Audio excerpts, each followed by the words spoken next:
part 3 of this speech this man gave. That's right, part 3 of a founding father.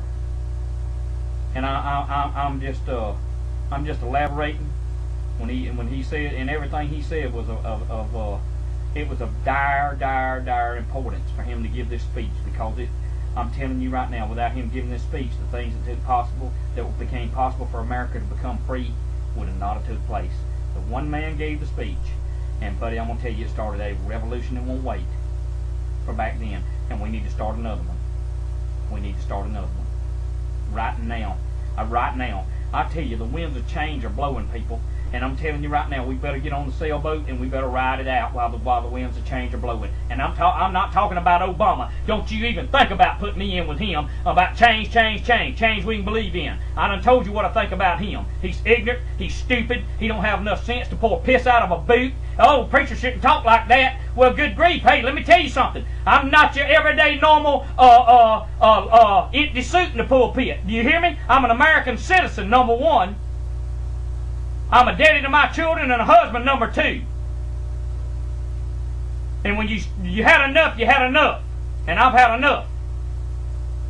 And I'm trying to spur you to have enough. Well, he's doing hate speech. No, I ain't. I'm telling the truth. I'm telling the truth. Listen to me. They can put almost naked women on television and flaunt that garbage and everything else, and I can't speak the truth. Hey, they better go back and read the Constitution, buddy. What about free speech? That's right, what about free speech? Guess what? Till the day I die, I'm going to tell the truth. Till the day you die, you should start telling the truth if you ain't. Listen to what he said. He said, our supplications have been disregarded and we have been spurned with contempt. Listen, from the very foot of the throne. In vain after these things we may indulge the fond hope of peace and reconciliation. There's no longer any room for hope. If we wish to be free, if we mean to preserve and violate those in our privileges for which we have been so long contending, if we mean not basely to abandon the noble struggle in which we have so long engaged, which we have pledged ourselves never to abandon until the glorious object of our contest shall be obtained, we must fight.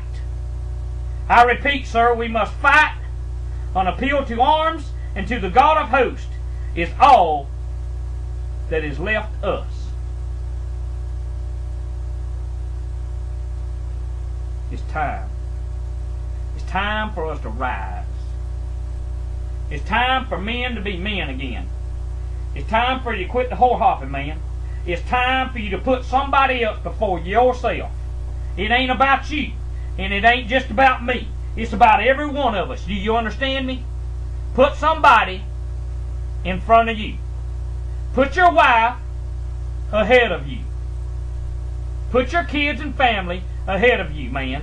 Grow up and be a man. Do you understand me? Quit listening to this stupid garbage that is diluting your mind. Quit listening to the garbage. Get your mind filled with truth. 3 to 10% of people ever even pick up a book to read it in America. You know why? Because they got that one-eyed devil called a television to look at all the time. Average person spends 6 hours a day in front of a television. And the television speaks nothing but lies to you. Even the religious channels, most of them have liars on them. Well, what are you telling me? I'm telling you to turn it off. I'm telling you to sit down at the table with your family. I'm telling you to open up a book that's got a document of the Declaration of Independence. Open up this book right here, the Bible. You've tried everything else, man. Try the Constitution, Declaration of Independence, and try this Bible. Don't listen to some stupid professor that's liberal. Don't listen to some stupid Republican that calls himself a conservative when he ain't. See? Let your yay be yay, your nay be nay. Anything else makes you a hypocrite. Well, I voted for the war before I voted against it. You're unstable. You ought to be put in a psychiatric ward, John Kerry. Did you hear me? John McCain, I voted for immunity for illegal aliens. Well, I see the American people don't want it. But he still didn't say that he didn't want it anymore. Do you see what I'm saying? Huh? Well, Obama don't want nothing to do with the war. Now he's over there trying to do some political picturizing and get himself on video where he'll look good to some in the middle. Get out of the middle and get off the right and get off the left and get on the American side, my friend. Because I'm going to tell you something. The symbol for the America is the eagle, but guess what? Both the wings are going to be plucked. Did you hear me? You got a left wing and a right wing party. Both the wings are going to be plucked. They fought and fought and fought among each other. And by them doing that, they've made the American people fight against each other. That's exactly right.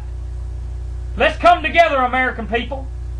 Let's tell the government, let's tell the leaders, let's tell them all, from the mayor to the president, that we have had enough. We've been overtaxed, fuel's too high, food costs too much, you're still living in luxury, and we're struggling to make ends meet, and we've had enough of your garbage. It's your fault. Tell them. Liberal, tell them. Tell them, conservative, it's your fault, you politician, that we're in the mess we're in. But it's also my fault because I let you get too much power. See, absolute power corrupts absolutely. And that's exactly where we're at, my friend. Fellow American citizens, I come to you tonight telling you that it's time that we made a change. That it is time that we stood up. That it is time we said no more. That it is time that we had liberty or we had death. You better to be dead than you ought to be a slave any day of the week. I'd rather be in a cold, dark grave than to sell my soul to the devil or to sell my freedoms for something security that they can't even give us. That's right. I'd rather be in a cold, dark grave than to sell my soul for some tyrannical government that could care less about me and you both. Amen? You ain't even got to be a Christian to say. Just say amen means I agree and I believe. Let me move on with this document. Listen. He says, tell us, sir, that we are weak, unable to cope with so formidable adversary. But when shall we be stronger? Will it be the next week or the next year? Listen to this. I mean, when will we do something, American people? Are we going to wait till next week? Are we going to wait till next year? You know, there's not ever been a better time than now for the resolve of the American people. I'm not preaching no political message to you. I'm sick to death of politics. It makes me want to throw up when I hear it or when I see it. I can't hardly stomach it. You know why? Because there's something inside of me that knows the truth. And I know they're not telling me the truth, they're not telling you the truth. I'm talking about Democrat and I'm talking about Republicans are liars. Did you hear me? I'm telling you that CNN lies. I'm telling you that MSNBC lies. I'm telling you that Fox News lies. I'm telling you that CBS lies. I'm telling you that ABC lies. They're all a bunch of liars. They're controlled by elitists with a bunch of money. They're told what to say, when to say, and how to say it. Hey, I'm telling you right now, that ain't a sign of freedom. They're a bunch of puppet slaves. That's all they are. Is a bunch of puppet slaves. And if the business people on Fox News would come out and tell the truth of what they know, they probably wouldn't have a job tomorrow. But you know what? I'd rather be somebody that told the truth without a job than a liar to keep his job. Because all liars are going to go to hell. I don't care whether you're Christian or not, it's the truth. All liars are going to burn in hell. Revelation 21:8. The fearful, the cowardly, the unbelievers, the whoremongers, did you hear me? And all liars shall have their part in the lake of fire. Fearful. That's a coward. Are you a coward? Are you afraid to stand up and voice your truth of what's right for the American people? Are you scared of somebody that wears a little suit that has security all around him? You know why he needs security all around him? Because he's scared to death that somebody's going to get sick of his mess and something's going to happen. Yeah. It ain't because that they so important that they make such a difference. It's because they're scared to death of what's going to happen to them. Well, you know what?